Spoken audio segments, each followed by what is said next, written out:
pessoal! Hoje eu tô aqui para a gente encerrar 2020 e encerrar a nossa primeira temporada do canal Macrescer, que foi o Mulheres Mães em Quarentena. Eu me lembro que era início de março, quando a OMS decretou oficialmente a pandemia do Covid-19.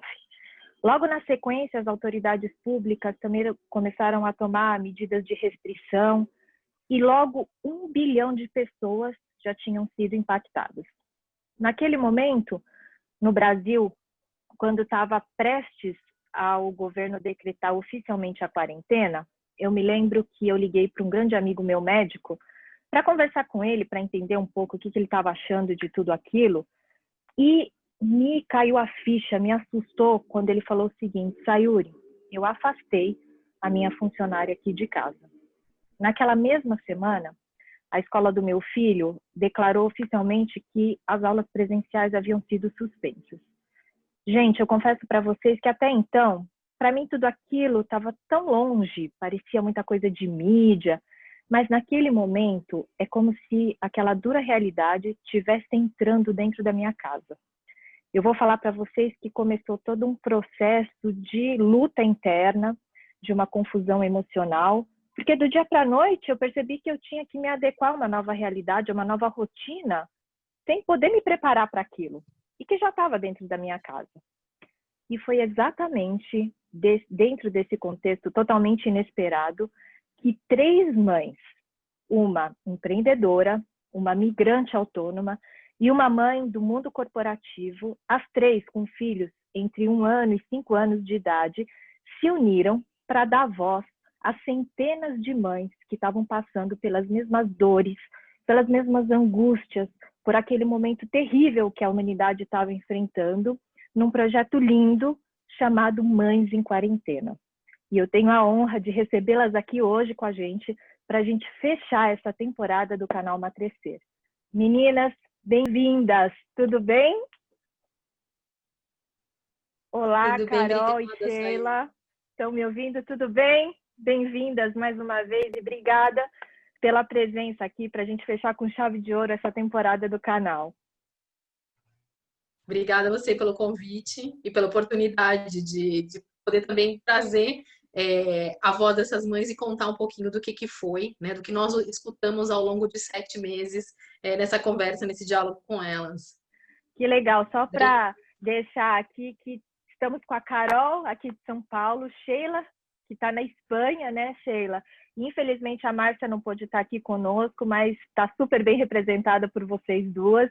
E é muito legal a gente poder compartilhar um pouco desse trabalho tão robusto que vocês fizeram e que com certeza vai ecoar aí nos corações de tantas mães, né? Não só do Brasil, mas aí na Espanha a gente viu as mesmas dores, as mesmas angústias, né? E o que a gente pode levar disso como aprendizado para esse novo ciclo que está por vir, se Deus quiser.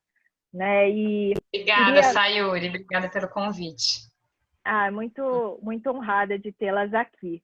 Meninas, mas fala para mim, o que levou vocês a pensarem num projeto como esse, a colocar no mundo esse tipo de trabalho? Bom, ele não foi pensado a princípio como um projeto, ou como um projeto na dimensão que ele acabou tomando, né? Ou como um documento que nós acabamos de lançar. Não foi pensado como um relatório, nada disso. Depois de 4 semanas, mais ou menos de 4 semanas de confinamento, acho que muitas mães em diferentes lugares do mundo estavam aí trocando mensagem com outras mães nessa conversa de e agora, o que está acontecendo? Porque eu acho que ninguém imaginava que nós estaríamos tanto tempo. Aliás, quando nós fizemos a pesquisa, acho que não imaginaríamos, né, que estaríamos chegando no final do ano com impactos ainda de tudo isso. Então, naquele momento, o que nós sentíamos entre as nossas redes pessoais de mães já era uma angústia e um desafio de conciliação, que foi um pouco o que você disse na abertura. O que eu faço com isso? Eu não tive tempo de me adaptar, eu preciso trazer a escola, a casa, o trabalho, todo esse universo, né, do nosso cotidiano externo para dentro de casa. E então, o que nós fizemos foi a partir de um post, né, que eu fiz na minha rede social. Muitas mães começaram a comentar, a Marcinha foi uma delas, então nós começamos a conversar sobre a possibilidade de escutar essas mães. Falando, vamos entender como é que essas mães estão. Esse foi o objetivo inicial. E quando nós lançamos o formulário de escuta, o que aconteceu foi que nós tivemos um retorno muito grande e isso se converteu em algo maior do que nós tínhamos imaginado. Que legal. Como é que foi depois que evoluiu, né, para uma coisa mais estruturada? Basicamente, vocês fizeram, então, vocês geraram esse relatório, né, que eu li, que vocês compartilharam, fizeram essa pesquisa com praticamente 200 mães, né? Como é que foi o desenho? Como foi o modelo disso tudo, desse trabalho? Então, a gente, no fim, eu me juntei a Sheila e a Márcia, né, ao longo do processo. Eu nem conhecia a Sheila antes da pesquisa, então foi super legal, porque eu ganhei uma amiga nova, além do projeto, que foi super interessante. E o que a gente fez, né, a pesquisa, então a gente, por essa origem, né, a gente entendeu que ela é uma pesquisa com um foco muito mais qualitativo, e sobre mães que conseguiram, que tiveram a possibilidade de trabalhar de casa, né? Então, é um perfil específico dessas mães que tiveram essa oportunidade, que não tiveram que se manter trabalhando fora de casa. E a gente dividiu essa escuta em três partes, né? Uma foi esse formulário online, que foi lançado para as redes de grupos de WhatsApp e pelo Instagram. Outra foi as entrevistas que foram feitas com algumas mães, e outros foram depoimentos espontâneos que vieram também a partir dessa provocação, com relatos de mães de diferentes contextos, né? Então, e aí olhando para esse público, a gente tem um grupo de 150 mães do Brasil, 151 do Brasil, e 48 que responderam da Espanha, nesses diferentes formatos, né? E aí, em termos de perfil dessas mães, a gente tem a maior parte delas, né, 70% delas tem entre 36 e 45 anos, tendo de 1 a 3 filhos, e a maior parte delas também exercendo atividade remunerada, né, 76% delas. E aí seja funcionárias de empresas privadas, órgãos públicos, profissionais liberais, autônomas, empreendedoras, pesquisadoras, enfim. E aí eu acho que é um pouco desse perfil, né? Que legal. E eu estava dando uma olhada nesse trabalho, eu vi que vocês dividiram em 3 grandes blocos, né? Então, uma primeira parte que fala da economia dos cuidados, a segunda parte que fala de saúde mental e a terceira falando de maternidade e trabalho. Então, pessoal, nesse episódio aqui, eu gostaria de nos ater aqui a nossa conversa ao primeiro bloco de economia dos cuidados. Então, pessoal que está nos assistindo, a gente vai ter mais 2 episódios na sequência, falando especificamente da saúde mental, e um terceiro de fechamento aqui da série, falando de maternidade e trabalho. Vocês sabem que, inclusive, eu acho que a Carol conhece, a gente já teve um episódio aqui no canal falando de economia do cuidado, com a Thaís e Tomé. É um tema que a gente percebeu que, falar a verdade, assim, nem eu conhecia muito, aí eu fui estudar um pouco para a gente fazer o episódio, e eu percebi o quanto é um assunto que vem cada vez mais latente nos grupos, na nossa sociedade nos últimos anos, né? E que, apesar disso, infelizmente, a gente ainda vive numa sociedade muito pautada pelo modelo patriarcal, né? Que as atividades dos cuidados, vamos dizer assim, ainda estão muito relacionadas ao ambiente domiciliar e dentro dele às mulheres, né? Então entra aquela questão antiga, né, daquele dilema, como é que eu vou conciliar os cuidados com as outras atividades, e que realmente fica muito difícil, e quando aquela mãe decide dá foco também para as outras atividades do trabalho, por exemplo, né, remunerado, seja no corporativo ou como empreendedora, a gente necessariamente acaba tendo que delegar as atividades do cuidado,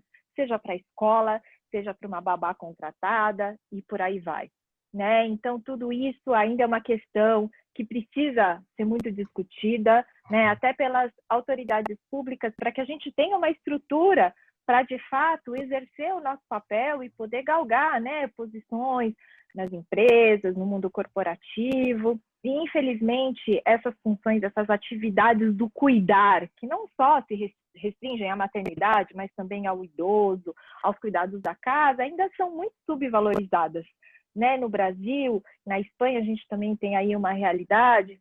Então, eu acho que tem muito para trabalhar e levar essa discussão para as empresas, para as autoridades públicas, para que a gente tenha realmente uma estrutura e uma base para poder colocar em prática, né, uma sociedade mais igualitária, com uma equidade do ponto de vista, né, também de carreira entre as mulheres e tudo mais. E aí eu queria ouvir de vocês como ressoou tudo isso na pesquisa, como é que as mães se sentiram no meio dessa pandemia, que se antes da pandemia toda essa questão já estava muito latente, que dirá na pandemia que a gente precisou assumir aquilo que eventualmente a gente tinha delegado, tinha terceirizado do ponto de vista de cuidado, né? E com o desaparecimento da nossa rede de apoio, a gente teve que reassumir tudo isso de volta, né? Como as mães estão administrando tudo isso no meio desse caos, vamos dizer assim? Eu acho que eu vou falar só um pouquinho do que a gente entende, né, por economia dos cuidados a partir da nossa pesquisa, e aí eu acho que a Sheila traz aí as milhares de observações que a gente conseguiu com a nossa análise. Legal. Mas, enfim, a economia dos cuidados, né, a gente divide ela em 4 blocos, né? Um é o bloco do autocuidado, que é você cuidar de você mesma, né? Então, tomar banho, ter exercício físico, dormir, enfim, atividades mínimas para você poder viver, né? Hobbies, enfim, para você poder viver, se cuidar e lidar com todas as suas questões. Outra é essa atividade do cuidado que você comentou, né, de estar com outras pessoas, sejam elas crianças, idosos, pessoas que precisam de ajuda, às vezes até adultos que poderiam se cuidar, mas que acabam sendo cuidados também. A outra são as condições para esse cuidado, né, as pré-condições para isso, então ter mantimentos na casa para você poder fazer a comida, ter a limpeza para a casa poder ser habitável, enfim, várias outras questões que são as condições para que a casa esteja disponível, ou que as pessoas possam ser cuidadas, né, ter medicamento, enfim. E a gestão do cuidado, que é uma 4ª questão, né, que é toda a necessidade de organizar esse cuidado, de entender o que falta, o que precisa ser consertado, documentações, planejamento, coordenar horários, acompanhar a escola, supervisionar quem está fazendo os cuidados quando são remunerados, enfim. Tá. E aí o que a gente percebe que já então, né, antes da pandemia, é que para as mães, muitas vezes, o autocuidado já era mais difícil, porque o tempo começa a ficar escasso e a primeira coisa que sai é o autocuidado, e uma outra dificuldade muito grande que às vezes é invisível, o cuidado já é invisível muitas vezes, mas a gestão do cuidado, ela é uma dificuldade enorme e é uma carga que muitas vezes é difícil de ser contabilizada. Então, esse é um pouco dessa panorama que a gente observou. Legal. E como é que as mães estão sentindo tudo isso, Sheila? O que veio à tona aí para vocês? Olha, na verdade, o principal problema, né, apesar de contextos diferentes na Espanha e no Brasil, o principal problema inicial foi a perda da rede de apoio, de um dia para o outro, né, como você comentou, principalmente das escolas, porque sendo realidades diferentes, também as soluções familiares são diferentes, né, em cada um dos casos. É importante destacar isso, que no Brasil, dentro do perfil que a gente entrevistou, as soluções são muito mais individuais, na terceirização dos cuidados, de acordo com a possibilidade financeira de cada família, que também reflete a desigualdade. E na Espanha, isso está muito mais orientado às políticas públicas e à infraestrutura relacionada ao que é oferecido às mães de qualquer classe social, né? Então, a perda da rede de apoio de todas elas, inclusive dos avós, pelo isolamento, tudo isso, foi muito difícil. Oi? Não, eu ia falar, inclusive, dos avós, com certeza, né? Porque a gente tem, né, no círculo próximo, muita gente que conta muito com os avós, né, no dia a dia. Exato. E, de repente, sumiu todo mundo, literalmente, né? Claro, foram fechadas creches, escolas, os avós não podiam mais ser visitados, né? Na Espanha isso era proibido, de fato. A questão da impossibilidade de contar com o serviço terceirizado, por exemplo, que normalmente acontece com outras mulheres que são mães em situação mais vulnerável também. E tudo isso, mesmo vizinhos e amigos, tudo isso foi cortado, né? Então, esse foi o primeiro desafio. O segundo, no perfil que nós estudamos, é que o trabalho veio para dentro de casa. E ele se tornou concomitante aos cuidados, né? No horário, por exemplo, das 9 da manhã às 6 da tarde, os cuidados dentro da casa não param. Acontece quando a gente vai para o escritório, isso não está acontecendo. Então, o que a realidade das mães, das famílias, quando eu digo famílias, famílias diversas, né, em diferentes formatos, inclusive as monoparentais, o que aconteceu é como se a gente levasse a criança para o escritório todos os dias, né? Ou é isso, a gente trouxesse de fato a organização para dentro de casa, os chefes, os companheiros de trabalho, né? Toda essa realidade.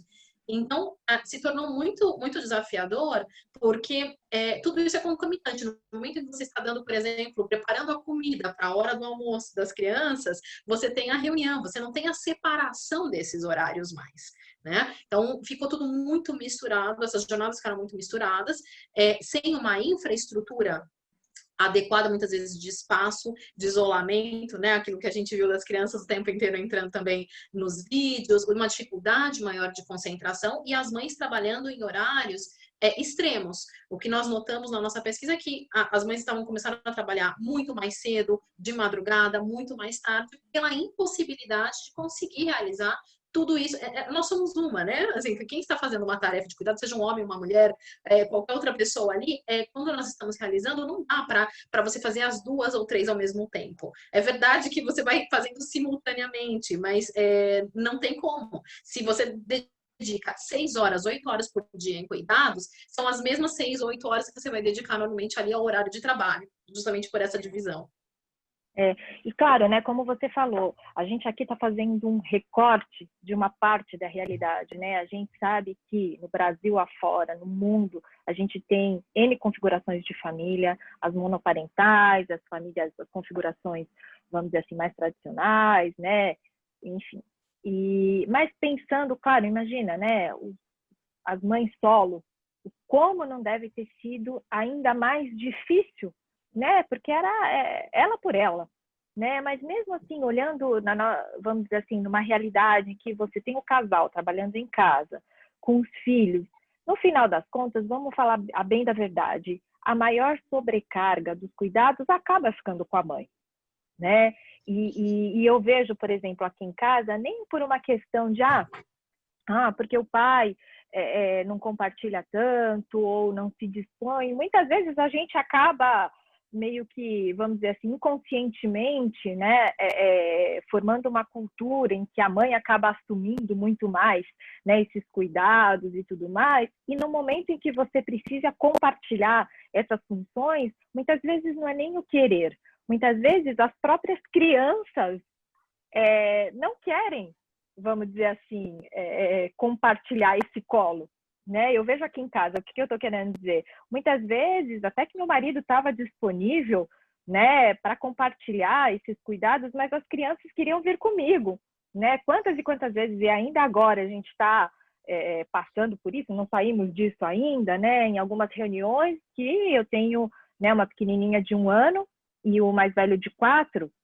e que eles não queriam ficar com o pai, era a mãe, né? Então, assim, tem toda essa questão também, né, que eu acho que vem de uma cultura lá de trás, e muitas vezes a gente, até inconscientemente, acaba, né, gerando um modelo de cuidar, e que quando precisa compartilhar esse cuidado, muitas vezes não depende só da gente, nem só do outro, né? Você tem a criança ali, que muitas vezes também não está disponível para fazer esse compartilhamento. Eu não sei se vocês tiveram esse tipo de relato, se vocês sentiram isso aí nas experiências individuais de vocês, mas isso é também um grande desafio para mim, para ser muito sincera, sabe?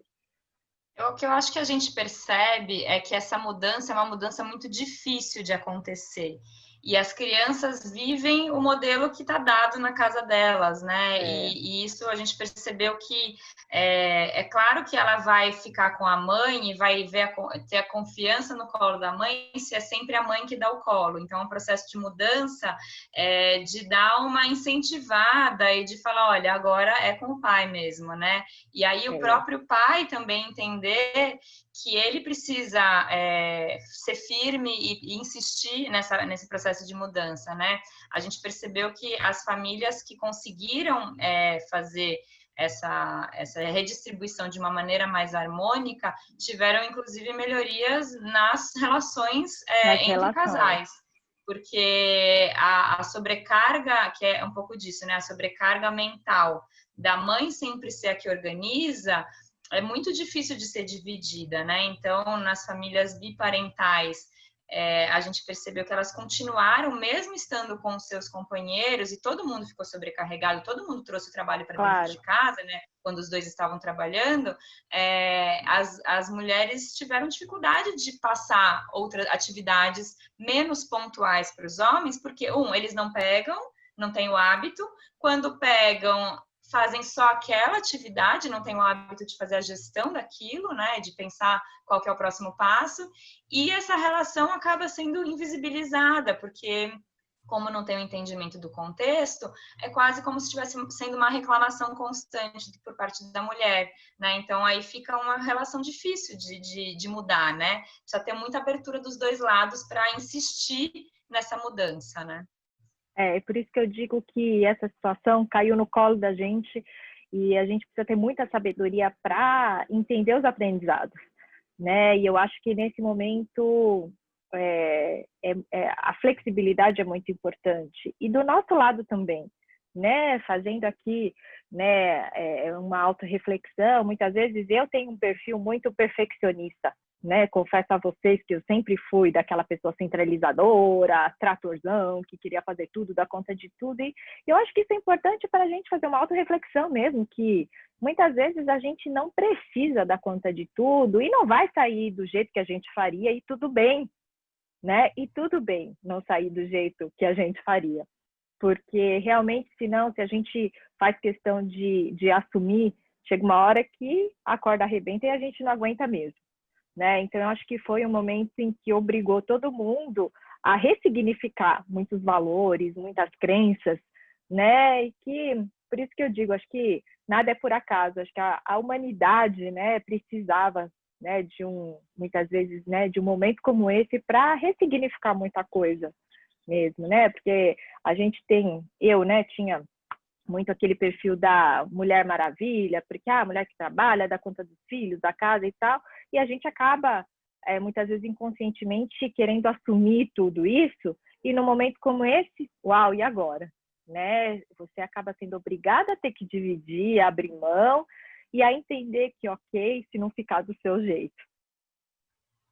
Eu acho que é uma questão complexa de discutir, né? Eu acho que nós estamos bem no início dessa discussão e a pandemia nos ajudou a colocar um holofote mesmo no que está acontecendo. Sem dúvida. Porque nós, mulheres, eu acho que de uma maneira em geral, nas diferentes camadas sociais, nós estamos vivendo uma contradição entre o tradicional e o moderno, né? Porque nós nos modernizamos no sentido de ocupar o mercado de trabalho, no sentido de ampliar os estudos, inclusive no entender e tudo isso, que era uma coisa que não acontecia de uma maneira ampliada, né, na sociedade. Mas, por outro lado, nós seguimos cuidando de um modelo muito tradicional. Ainda.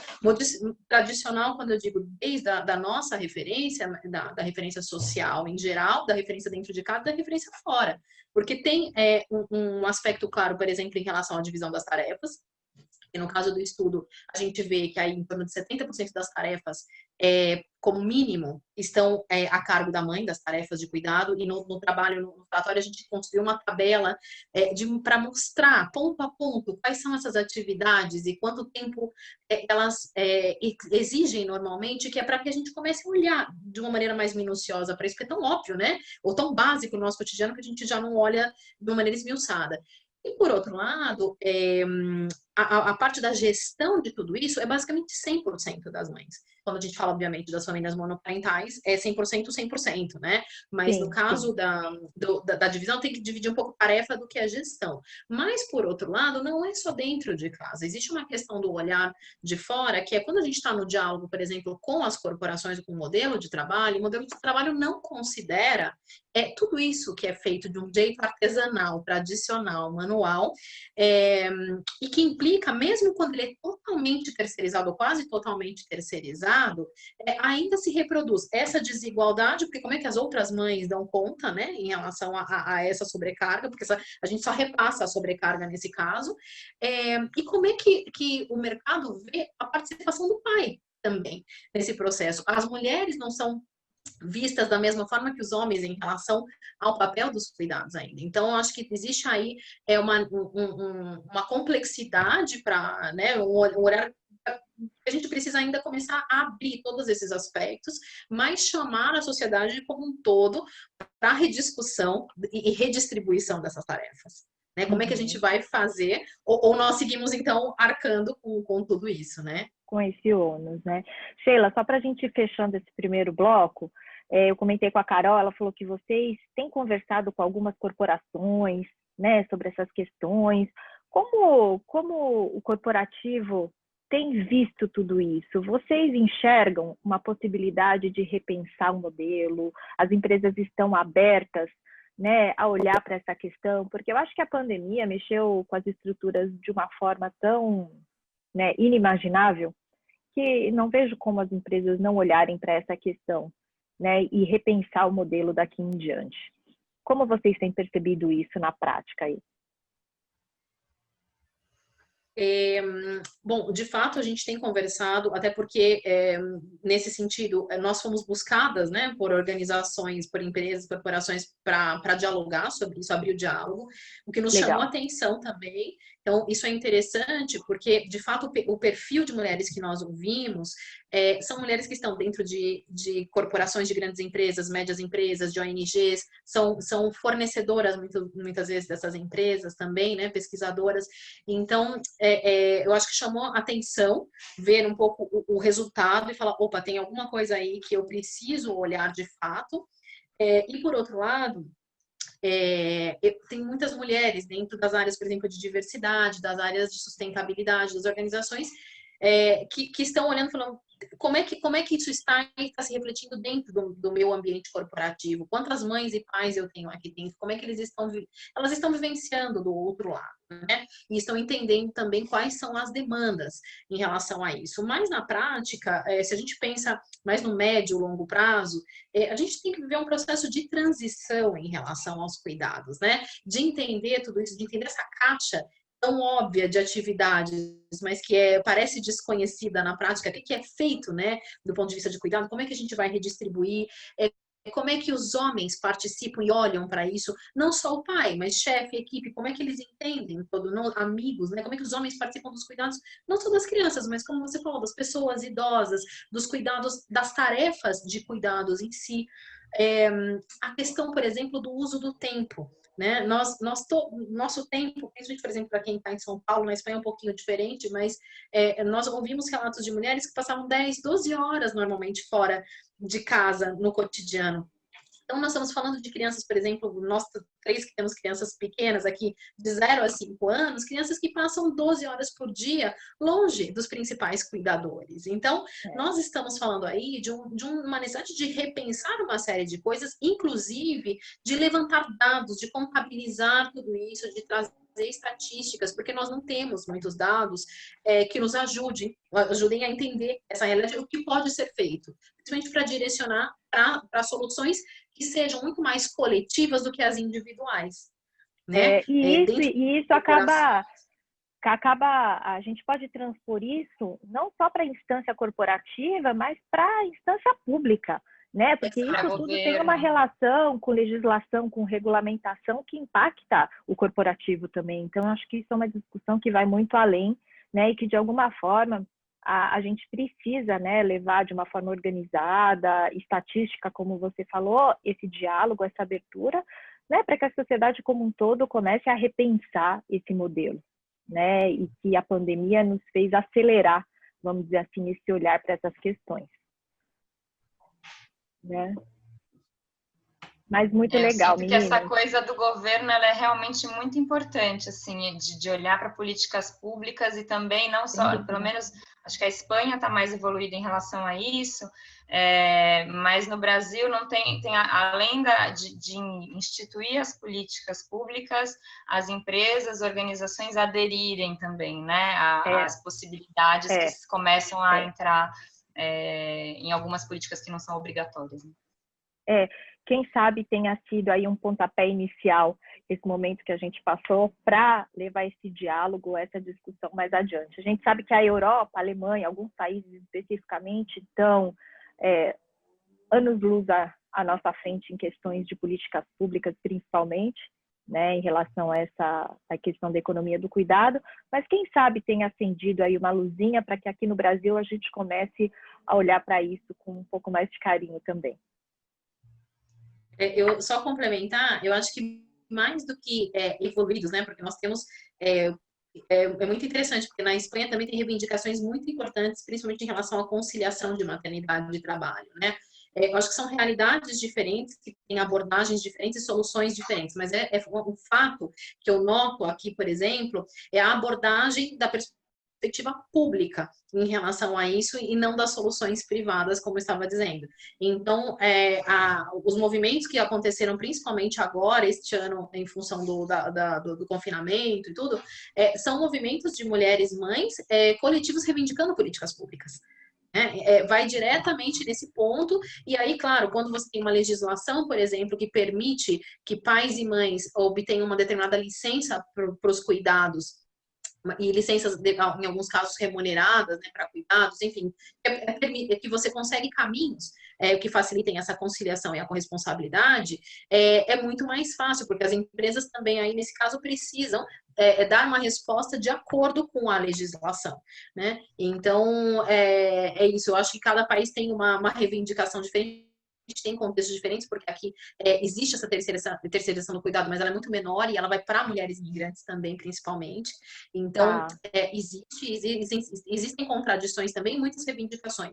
Mas é fato que o olhar aqui é mais coletivo e mais enfocado nas políticas públicas.